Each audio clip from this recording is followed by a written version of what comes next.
ఇవాళ మనం solo levelling season 2 episode 7 అయితే ఎక్స్ప్లెయిన్ చేయబోతున్నాం. సో లేట్ చేయకుండా ఎపిసోడ్ లోకి వెళ్ళిపోదాం. ఎపిసోడ్ స్టార్టింగ్ లో మనం హంటర్ అసోసియేషన్ దగ్గర చాలా మంది మీడియా వాళ్ళని చూస్తాం. వీళ్ళంతా ఇక్కడికి యాక్టర్ లీని చూడడానికి వచ్చి ఉంటారు. అంతలోనే ఇక్కడికి చాయ్ ఇంకా బ్యాక్యూ నువ్వు కూడా వచ్చేస్తారు. వీళ్ళిద్దరికి ఇక్కడ ఇంతమంది మీడియా వాళ్ళని చూసి అసలు ఏమీ అర్థం కాదు. ఇప్పుడు మీడియా వాళ్ళు వీళ్ళిద్దరిని చూసి వెంటనే వీళ్ళిద్దరి దగ్గరకు వచ్చి అడుగుతూ ఉంటారు. వాళ్ళు అంటారు, మీరిద్దరు యాక్టర్ లీని మీ గిల్లోకి రిక్రూట్ చేయడానికి ఇక్కడికి వచ్చారా? దీనిపై యున్హు అంటాడు, అతను ఎవరో కూడా నాకు తెలియదు, ఇంకా నేను వేరే పని మీద ఇక్కడికి వచ్చాను. ఇంకా చాయ్ కూడా ఇదే ఆన్సర్ చెప్తాడు. ఇప్పుడు వీళ్ళు వెళ్తూ ఉంటారు. యున్హు చాయ్ తోటి అడుగుతాడు, నేను విన్నాను మీ A rank gate S rank gate లా మారిందని, దీనివల్ల నీకు చాలా పెద్ద ప్రాబ్లం అయినట్టుంది. దీనిపై జాయ్ అంటాడు, మీ గిల్లో జరిగినట్టు మా గిల్లో అలాంటి ప్రాబ్లం ఏమీ జరగలేదు. ఇప్పుడు వీళ్ళిద్దరు అంటాడు, జినువు మా గిల్ కి చాలా హెల్ప్ చేశాడు, అందుకే నేనే అతన్ని రిక్రూట్ చేసుకుంటా. ఇలా వీళ్ళిద్దరు ఒకరితో ఒకరు గొడవ పడుతూ ఉంటారు. ఇప్పుడే వీళ్ళిద్దరి మధ్యలో ఒక అతను వస్తాడు. తను అంటారు, మీరిద్దరు యాక్టర్ లీ కోసం గొడవ పడుతున్నారా? ఇది విని వీళ్ళిద్దరు కోపంలో అతన్ని తిడతారు. దీని తర్వాత జినువు కూడా ఇక్కడికి వచ్చి ఉంటాడు తన ర్యాంక్ ని చెక్ చేసుకోవడానికి. మీడియాని చూసి జినువు ఆలోచిస్తూ ఉంటాడు, ఇక్కడ అసలు ఏం జరుగుతుంది. ఇంకోవైపు మనం జీనా వాళ్ళ క్లాస్మేట్స్ ని చూస్తాం. వీళ్ళంతా ప్రెస్ కాన్ఫరెన్స్ చూస్తూ ఉంటారు. సరే, ఇక మీటింగ్ లో లీ మాట్లాడుతూ ఉంటాడు. తనంటాడు, నేను హంటర్ గా అవేకన్ అయ్యాను,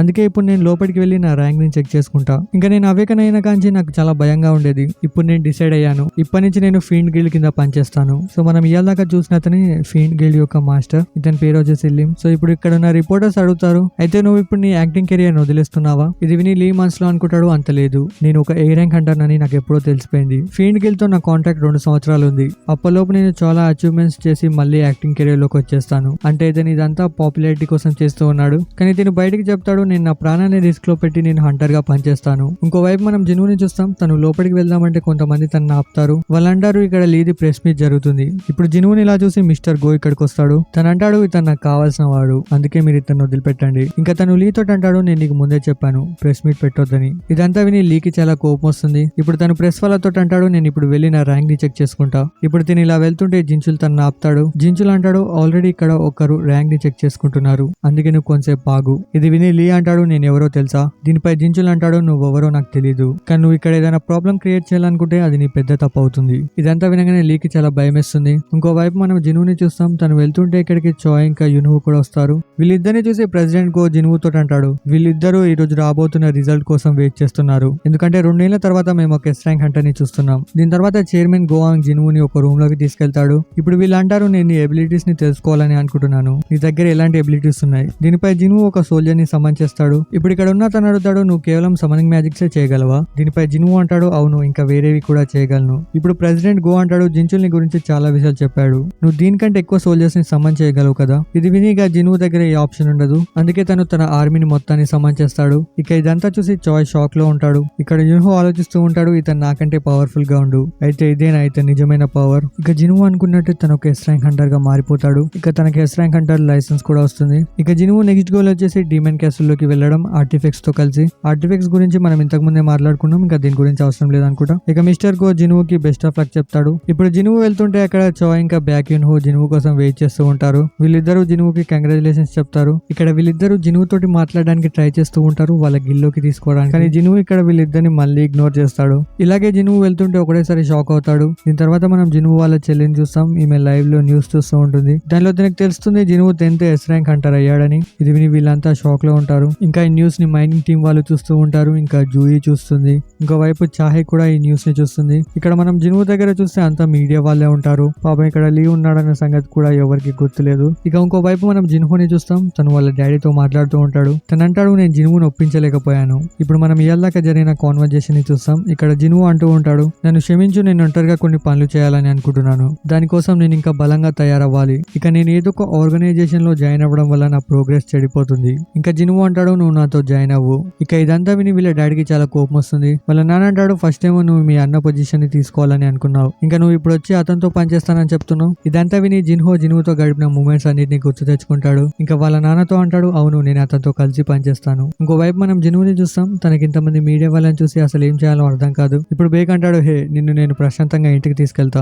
ఇక మనం చూస్తుండగానే జిన్హు ఒకటేసారి కంచి మాయమైపోతాడు. దీన్ని చూసి చాయ్ ఎక్స్ప్రెషన్ ని మీరే అర్థం చేసుకోండి. చాయ్ అంటాడు, తిను ఫిజికల్ గా కూడా చాలా స్ట్రాంగ్ గా ఉన్నట్టున్నాడు కదా బేక్. కానీ ఇక్కడ యున్హు చూస్తే షాక్ లో ఉంటాడు. పాపం యున్హుకి ఇక్కడ జిన్హు అసలు కనపడలేదు. అంటే అంత ఫాస్ట్ గా జిన్హు ఇక్కడి నుంచి వెళ్ళిపోయాడు. యున్హు ఆలోచిస్తూ ఉంటాడు, నేను ఇంత ముందు చూసినప్పుడు ఇతను ఇంత పవర్ఫుల్ గా లేడుగా. సరే, ఇక ఇక్కడ జిన్హుకి ఎస్ ర్యాంక్ ఐడి దొరికింది కాబట్టి తను ఏం చేస్తాడో మనకు తెలిసిందే కదా. తనకి ఇప్పుడు ఆర్టిఫెక్ట్స్ కావాలి. ఇక జిన్హు వీటికి సంబంధించి షాప్ లోకి వెళ్తాడు. ఇక్కడ జిన్హు జినువు అతనితో అడుగుతాడు, నాకు ఫైర్ ఇంకా వేడి నుంచి తప్పించుకోవడానికి కొన్ని ఎక్విప్మెంట్స్ కావాలి. సో ఇతను ఒక కేప్ ని చూపిస్తాడు మన బట్టల మీద వేసుకోవడానికి, ఇంకా ఒక రింగ్ ని చూపిస్తాడు. ఇంకా అక్కడ జినువు దాని ప్రైస్ ని చూసి కొంచెం డిస్కౌంట్ అడుగుతాడు. దీనిపై ఇతను చెప్తాడు, ఇక్కడ డిస్కౌంట్ లో ఏది దొరకదు సార్, ఎందుకంటే ఇవన్నీ ఆల్రెడీ ఫిక్స్డ్ ప్రైస్ లో ఉన్నాయి. కానీ ఇంకొక విధంగా కూడా మీకు ఇవి దొరుకుతాయి. అదేంటంటే నువ్వు ఈ గ్లాస్ ని విరగొట్టావంటే మేము దీన్ని ఫ్రీగా ఇచ్చేస్తాం. ఇంకా ఏ ర్యాంక్ అంటే తక్కువ ఉన్న వాళ్ళు దీన్ని అసలు విరగొట్టలేరు. ఇప్పుడు జినువు ఇక్కడ కొంచెం మ్యాజిక్ ని సెన్స్ చేస్తాడు. ఇంకా తను రెడీ అవుతాడు ఈ గ్లాస్ ని విరగొట్టడానికి. దీన్ని చూసి తను అంటాడు, సారీ సార్ ఆగండి, నేను జస్ట్ జోక్ చేశాను. ఇది విని జినువు అంటాడు, అవునా సరేలే అయితే నాకు కొన్ని డేగర్స్ ని చూపించండి. ఇప్పుడు ఇక్కడికి ఇంకొక అతను వచ్చి జినువుని తీసుకెళ్తాడు. ఇంకా మనం ఈ గ్లాస్ ని చూస్తే జినువు అసలు టచ్ చేయక ముందుకే దీనికి క్రాక్ వచ్చి ఉంటుంది. ఇంకోవైపు జినువు డాగర్స్ ని చూస్తూ ఉంటాడు. వీటి ప్రైస్ కూడా చాలా హై ఉంటుంది. ఇదంతా చూసి జినువు తన డాగర్ ని బయటకు తీసి అడుగుతాడు, దీని ప్రైస్ ఎంత ఉండొచ్చు.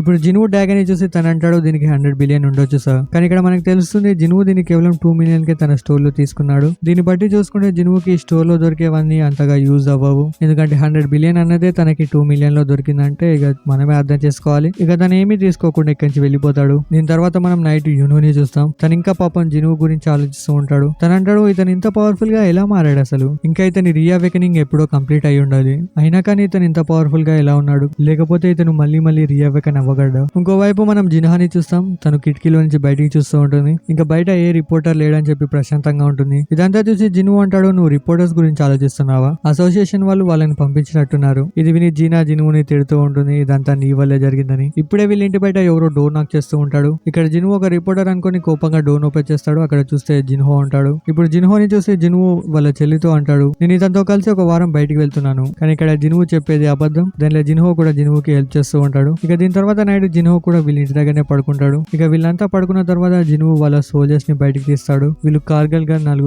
ముగ్గురు సోల్జర్స్. ఫస్ట్ ని జినువు గాల్లోకి ఎగిరేసిండు, అందుకే తన షాడోని ఎక్స్ట్రాక్ట్ చేయలేకపోయాడు పాపం. వీళ్ళ ముగ్గురిట్లలో ఇక్కడ ఒకరిని వాళ్ళ చెల్లి దగ్గర వదిలేస్తాడు. ఇక బయటికి వెళ్లి తన సోల్జర్స్ అందరినీ సమన్ చేసి పెట్రోలింగ్ కి పంపిస్తాడు సిటీలోకి. ఎందుకంటే మనోడు ఒక ఎస్ ర్యాంక్ అంటారు కదా, ఇక సిటీ వాళ్ళకి హెల్ప్ చేయాలి. ఇక దీని తెల్లారి మనం జినువుని ఇంకా జిన్హోని చూస్తాం. వీళ్ళిద్దరు ఇక్కడ డీమన్ క్యాసిల్ ఉండే బిల్డింగ్ దగ్గరకు వచ్చేస్తారు. ఇప్పుడు జిన్హో అడుగుతాడు, మీరు నిన్న చెప్పారు మీరు ఒక వారం దాకా వెళ్తారని, అలా ఎందుకు? దీనిపై జిన్హో అంటాడు, ట్రైనింగ్ కంప్లీట్ అయ్యేసరికి కొంచెం టైం పడుతుంది. దీనిపై జిన్హో అంటాడు, మీరు ఆల్రెడీ ఒక ఎస్ ర్యాంక్ అంటారు అయ్యారు కదా, అయినా కానీ మీకు మళ్ళీ ట్రైనింగ్ ఎందుకు? దీనిపై జిన్హో అంటాడు, తప్పదు. ఇంకోవైపు మనం చూస్తే గాల్లో ఇక్కడ ఏదో ఎగురుతూ ఉంటుంది. అదేంటనేది మనం తర్వాత తెలుసుకుందాం. దీని తర్వాత జిన్హో మొత్తం రెడీ అయ్యి డీమన్ క్యాసిల్ లోకి ఎంటర్ అవుతాడు. సో ఇక్కడ తన గోల్ వచ్చేసి డీమన్ మోనార్క్ ఓడించడం. ఇంకోవైపు మనం జిన్హో వాళ్ళ నాన్నని చూస్తాం. ఇప్పుడు జిన్హో వాళ్ళ అమ్మ అంటుంది, జిన్హో ఇల్లు వదిలిపెట్టి వెళ్ళిపోయాడు. దీనిపై వాళ్ళ నాన్న అంటాడు, అతను రోజంత వింతగా అవుతున్నాడు, ఇక తన ఇష్టం వచ్చింది చేసుకుని. ఇంకా మనం చూస్తుండగానే తిను కళ్ళు తిరిగి పడిపోతాడు. ఇంకోవైపు మనం డీమన్ క్యాసిల్ లో పెద్ద పెద్ద మాన్స్టర్స్ ని చూస్తాం. దీన్ని చూసి జిన్హో టస్క్ ని బయటకు తీస్తాడు. ఇక మనం చూస్తుండగానే టస్క్ ఈ మాన్స్టర్ ని ఈజీగా ఫినిష్ చేస్తాడు.